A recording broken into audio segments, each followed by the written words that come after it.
Hello, my name is Ethan Daniels, and today I'll be presenting the 4 forces of flight.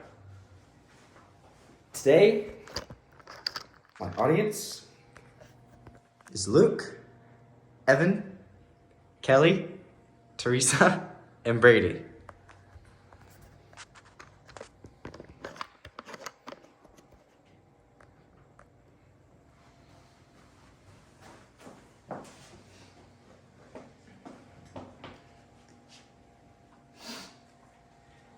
Have you ever flown on a plane? Maybe experienced a bit of turbulence? Even though turbulence is normal and harmless, it can be scary if you don't know what's happening.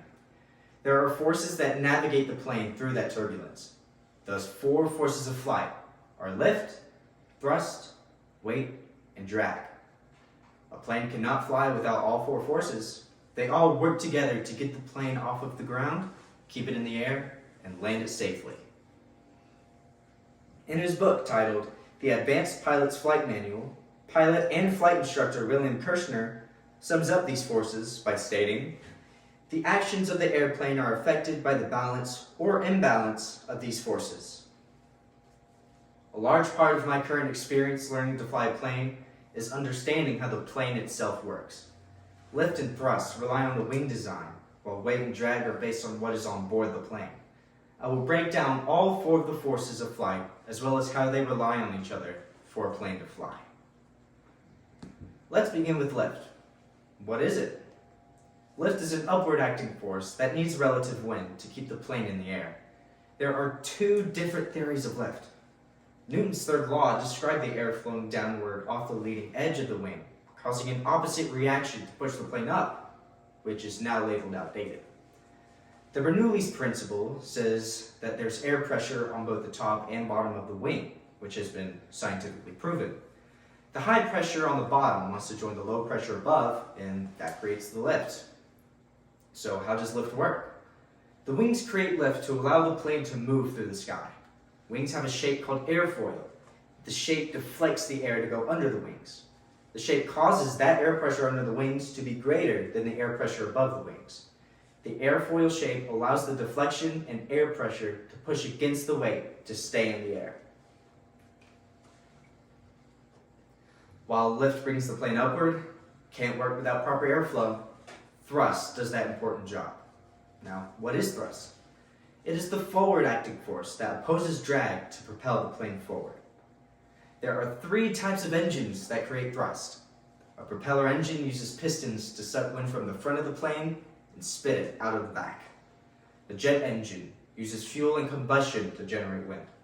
And a turbine engine is a hybrid between a propeller engine and a jet engine, using technology from both to generate wind for itself. Now, how does thrust connect to lift? There is no lift without a force pushing the plane forward. Thrust is also a positive force, much like lift. While lift and thrust are positive forces of flight, much like Newton's third law, there must be an equal and opposite reaction. That's where the weight comes in. Now, what is weight? It is a downward acting force that pulls the plane toward the ground. And how does it affect the aircraft? Too much weight makes it harder to fly.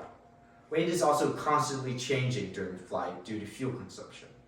How does it counteract lift? Weight pulls the plane downward toward the earth. When there is too much weight and not enough lift, the plane stalls. In his textbook, Aerodynamics for Aviators, Mark Dunsonbury, an aerospace science professor, teaches, flying encompasses 2 major problems: overcoming the weight of an object by some opposing force and controlling the object in flight. Both of these problems are related to the object's weight and the location of the center of gravity. With weight in mind, what slows the plane down? That would be drag. What is drag? It is the backward acting force that slows the plane down. It is also known as air resistance. There are 2 types of drag. Induced drag is mostly unavoidable. It is the byproduct of lift. Parasitic drag, however, can be controlled. It is the equipment that's all over the plane. And how does it counteract thrust? According to the aeroplane article in the Hutchinson Unabridged Encyclopedia with Atlas and Weather Guide, in flight, the engine thrust must overcome the air resistance or drag. Drag constantly pulls you backward. Drag also counteracts lift. When there's lift, there is drag. In conclusion, all four forces are very important for flight. Lift, thrust, weight, and drag must all work together for successful takeoff, comfortable flight, and gentle landing. Basically, lift and thrust are the positive forces, and weight and drag are the negative forces. While you are on your next flight, be assured that all four forces are working hard to get you to your destination safely. Thank you.